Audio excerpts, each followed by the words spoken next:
Canada ਵਿੱਚ ਨਵੰਬਰ ਦੇ ਮਹੀਨੇ ਨੂੰ ਹਿੰਦੂ ਹੈਰੀਟੇਜ ਮੰਥ ਵਜੋਂ ਮਨਾਇਆ ਜਾਂਦਾ ਹੈ। ਇਸੇ ਮਹੀਨੇ ਦੌਰਾਨ ਹਿੰਦੂ ਭਾਈਚਾਰੇ ਦੇ ਮੈਂਬਰਾਂ ਵੱਲੋਂ ਹਿੰਦੂ ਧਰਮ ਦੀਆਂ ਪਵਿੱਤਰ ਕਿਤਾਬਾਂ ਅਤੇ ਗ੍ਰੰਥਾਂ ਨੂੰ ਸਥਾਨਕ ਲਾਇਬ੍ਰੇਰੀਜ਼ ਵਿੱਚ ਦਾਨ ਕੀਤਾ ਜਾ ਰਿਹਾ ਹੈ।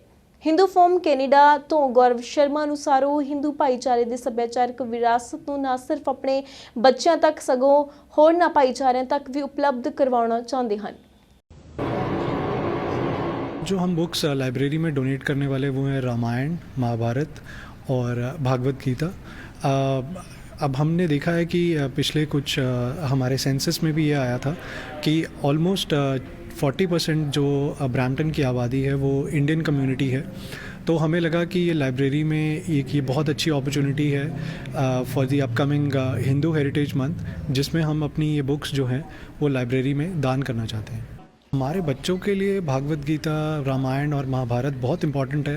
एक तो उन्हें इसकी कल्चरल वैल्यू का पता लगता है, इससे हमें ये भी पता लगता है कि हम देखते हैं कि जो हिंदू धर्म है, हिंदुज़म है, it has been surviving for so many centuries on the basis of the knowledge which we have received from these books. तो मुझे लगता है कि बहुत इम्पॉर्टेंट है कि अगर हम ये एजुकेशन, ये कल्चरल हेरिटेज अपने बच्चों को दे सकें।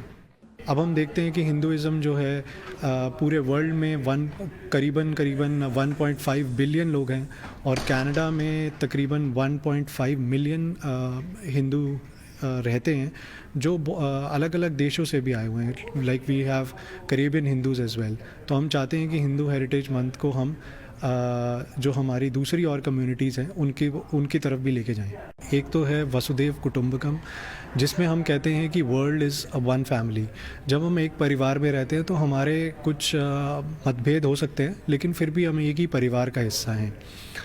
उसी तरीके से उपनिषद ये भी कहता है कि एकम सत बहुधा विप्रा वदंती, यानी कि सत्य तो एक ही है, लेकिन उसको ज्ञानी लोग अलग अलग तरीके से उसको समझते हैं और उसका व्याख्यान करते हैं। तो मुझे लगता है कि अगर हम इस चीज़ को समझें कि जो डिफरेंसेस हैं हम उनको भुला के हम उनकी एक्सेप्टेंस दूसरे एक इंसान के साथ जिसकी हमारे डिफरेंस ऑफ ओपिनियन होने के बावजूद भी हम एक मल्टीकल्चरल सोसाइटी, कनाडा जैसी एक मल्टीकल्चरल सोसाइटी में को एग्जिस्ट कर सकते हैं। और हिंदू हेरिटेज मंथ के इस उपलक्ष्य पे हम ये भी एक अपॉर्चुनिटी देखते हैं कि हम अपने हमारे जो कुछ हमारे धर्म को लेकर जो कुछ मिथ्स हैं उसको भी हम थोड़ा बस्ट कर सकें, थोड़ा उसके बारे में बात कर सकें और हम बताएं दुनिया को कि Hindu phobia is really existent in the society और उसको लेकर समाज को जागरूक होने की ज़रूरत है।